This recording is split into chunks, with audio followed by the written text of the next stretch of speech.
آج کل تو 3D پریزنٹیشنز کا زمانہ ہے. ایک معلوماتی پریزنٹیشن بنا دینا کون سی مشکل بات ہے. اگر حکومت کی طرف سے پاکستان کی ہر زبان میں ڈب کر کے ایک معلوماتی ویڈیو بنا کر وائرل کر دی جائے تو کتنا اچھا. جس طرح قصیدہ بردہ شریف آج کل ہر زبان میں زبان زد عام ہے، اسی طرح پنجابی، سرائکی، پھوٹواری، بروہی اور پشتو میں ایک ویڈیو بنا کر کیوں نہ لوگوں کے لیے آسانی پیدا کر دی جائے. نیتیں خدا ہی جانتا ہے. بہت لوگوں کے لیے VIP عمرہ کرنا کوئی بڑی بات نہیں ہوگی، لیکن کچھ لوگ واقعی ایسے ہوتے ہیں جو ساری عمر پیسہ جوڑتے ہیں اللہ کے گھر جانے کے لیے. لہٰذا اگر کوئی یہ آئیڈیا ارباب اختیار تک پہنچا دے تو میں بہت شکر گزار ہوں گا، اور اگر کوئی رضاکارانہ طور پر اس آئیڈیا پر عمل کرنا چاہے تو بسم اللہ. یونانی کھنڈرات کی سیر. فضائی عملے کی نوکری کرتے ہوئے کسی کو سالوں ہو جائیں یا پہلا مہینہ ہو، سب کو ایک چیز کا شدت سے انتظار رہتا. وہ ہوتا ہے اگلے مہینے کا شیڈول. کون سی پروازیں آئیں گی، بین الاقوامی کتنی ہوں گی اور اقوامی کتنی، چھٹیاں کون کون سی تاریخوں میں آئی ہیں، پروازوں کے بعد آرام کے دن اور اوقات صحیح طریقے سے درج ہیں یا ان میں ڈنڈی ماری گئی ہے، اور سب سے بڑھ کر یہ کہ کیا دوستوں کے ساتھ کوئی پرواز آئی ہے یا نہیں. ان سب باتوں کو جاننے کے لیے سینئر ترین عملے سے لے کر جونیئر ترین عملہ مہینے کی آخری تاریخوں میں بےتاب ہوتا. فضائی عملے کو عید، شب برات، محرم، ہولی، کرسمس یا 12 ربیع الاول یعنی گزٹ تعطیلات نہیں ہوتے. مہینے میں 8 دن چھٹی کے ملتے ہیں اور وہ مختلف تاریخوں میں ہوتے ہیں. ایک ساتھ 3 بھی ہو سکتے ہیں، مگر 7 دن مسلسل نوکری کرتے ہو جائیں تو چھٹی لازمی ہو جاتی ہے. پچھلی ایک ساتھ میں واضح کر چکا ہوں کہ یہ کوئی عام 9 سے 5 والی روٹین کی نوکری نہیں ہے. اب روسٹر دیکھ کر ہی تمام عملے کو اپنے سارے مہینے کے معاملات طے کرنے پڑتے ہیں. بچے کی سالگرہ کرنی ہے تو کس دن کریں، پکنک کا پروگرام ہے تو کون سی تاریخ ٹھیک رہے گی وغیرہ. عملے کی کائنات میں ہفتہ اتوار نہیں ہوتا، بس چھٹی کا دن ہوتا ہے. مثال کے طور پر سارے عوام سوموار کو نوکری پر جا رہے ہیں اور آپ گھر پر چھٹی منا رہے ہیں. اتوار کو ساری خلقت سو رہی ہے اور آپ بیچ رات میں اٹھ کر شیو بنا رہے ہیں کہ الل صبح نیو یارک روانہ ہونا. 23 مارچ کو سب ٹی وی کے سامنے بیٹھ کر پریڈ دیکھ رہے ہیں اور آپ اسلام آباد سے گلگت جانے والی پرواز میں خراب موسم کے سبب ہچکولے کھا رہے ہیں. سب سے بڑھ کر کہ لوگ عید کی نماز پڑھنے جا رہے ہوتے ہیں اور آپ جدہ سے کراچی پہنچنے والے مسافروں کو ملتان کی منسلک پرواز کے ذریعے ان کے گھر پہنچانے کے لیے تیاری کر رہے ہوتے ہیں. سال 2005 کی عید ایسے ہی گزرے. چاند رات کو فون آیا کہ صبح آپ اسلام آباد سے ملتان سے کراچی اور کراچی سے اسلام آباد پرواز کریں گے. نوکر کی تو نخرہ کی. الل صبح تیار ہو کر پہنچ گئے. دل بڑا ڈوبا کہ یہ کیا عید ہوئی. ملتان پہنچا تو بھائی کا فون آیا کہ وہ اور ابو ملنے آئے ہیں. لاؤنج سے باہر آیا اور ملاقات کی. بھائی کا دل بھی اداس تھا. اس نے عید کا جوڑا بھی نہیں پہنا تھا، بس نوکیا کے موبائل غالباً 6600 یا کوئی اور سیٹ تھا جس سے میری کینڈیڈ تصاویر بناتا رہا کہ گھر جا کر امی کو دکھائے گا. فٹافٹ مل کر واپس جہاز پر پہنچا کہ ابھی کراچی اور واپس اسلام آباد بھی جانا تھا. خیر بات تو روسٹر کی ہو رہی تھی. مئی 2007 میں ایسا شاندار روسٹر آیا کہ دل گارڈن ہو گیا. اس مہینے مجھے یونان کے شہر ایتھنز جانا تھا. بچپن سے شہر کی دیواروں پر کافی جگہ یونانی دواخانے کے اشتہارات نظر آتے تھے تو سوچتا تھا کہ یہ یونانی کون بندہ ہے اور کیسا نام ہے یہ. بعد میں پڑھتے پڑھاتے معلوم ہوا کہ یہ کوئی بندہ نہیں، ایک ملک کا نام ہے اور اس کا وجود تاریخ قبل مسیح میں جا ملتا. بس پھر روسٹر میں ایتھنز کی پرواز دیکھ کر منصوبہ ہائے سیر کھنڈرات بنانے میں لگ گیا. پہلے مجھے افسوس ہوا کہ کوئی دوست ساتھ نہیں تھا، لیکن بعد میں سوچا یہ بہتر ہی ہوا.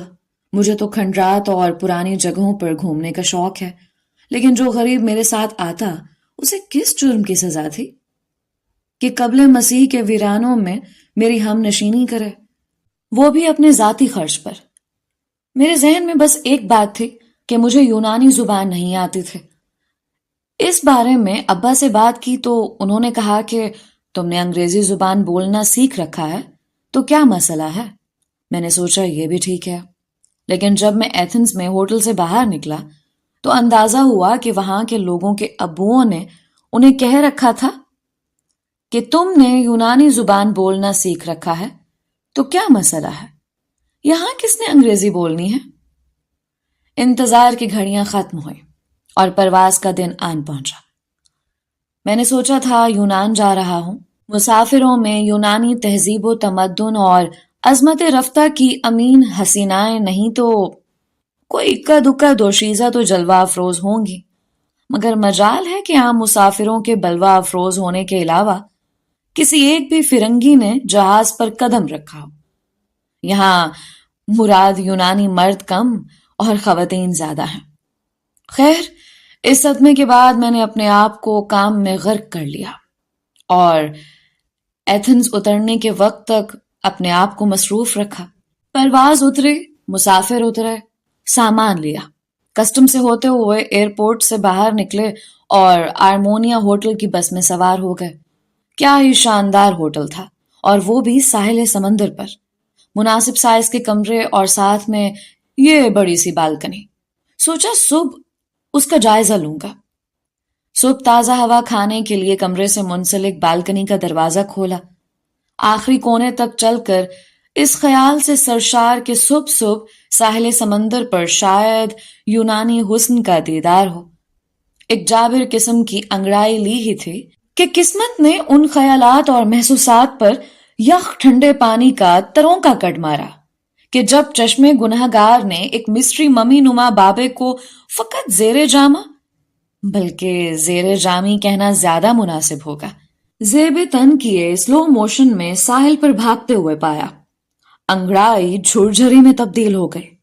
شیطان مردود پر لعنت بھیج کر آس پاس نظر دوڑائی، لیکن تا حد نگاہ کوئی دو شیزہ تو کیا، ایک شیزہ بھی نظر نہ آئے۔ میرے کمرے کی جانب سے نظر آنے والے بیچ کے بیچوں بیچ پتھر بھرے ہوئے تھے اور عوام الناس کی کوئی خاص آمد و رفت نہ تھے۔ شریف آدمی کی کوئی لائف نہیں بھائی۔ واپس پلٹا، کمرے میں آیا اور ناشتے پر جانے کی تیاری کرنے لگا۔ چونکہ میں اس پرواز پر اکیلا لڑکا تھا، لہٰذا خود ہی گھومنے پھرنے کا انتظام کرنا تھا۔ پہلے ایک دوست ایتھنز ہو کر جا چکا تھا، اسے معلومات لے رکھی تھی کہ کون سی بس کہاں سے کس وقت کون سے مقام کے لیے ملتی ہے اور واپسی کی بس کا کیا نمبر ہوگا۔ ضروری کاغذات والا بیگ خالی کیا، اس میں پانی کی بوتل، چپس کا بڑا پیکٹ اور کچھ چاکلیٹس ڈالی، شہر کا نقشہ ہوٹل سے لیا اور قبل مسیح کے کھنڈرات کا جائزہ لینے نکل کھڑا ہوا۔ خیر سے اتنی احتیاط سے نقشے پر نشان لگائے گئے تھے کہ مقررہ سٹاپ سے 2 سٹاپ پہلے ہی اتر گیا۔ یا خدا، یہ کہاں آ گیا ہوں؟ جہاں قدیم تہذیب کے آثار ہونے چاہیے تھے وہاں تو کوئی مال بنا ہوا تھا۔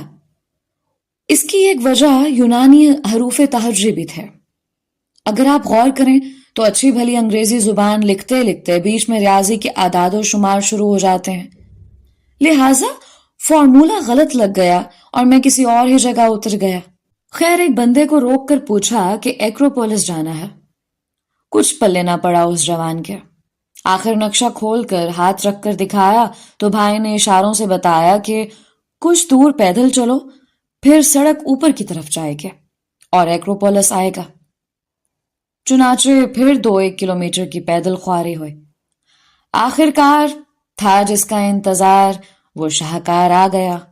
تھوڑے فاصلے پر مجھے بوسیدہ کھنڈرات کا مجموعہ ایک ٹیلے نما پہاڑی پر نظر آ رہا تھا۔ استقبالیہ سے ٹکٹ خریدا اور رٹپا ارسطو پور تحصیل ایکروپولس میں داخل ہو گیا۔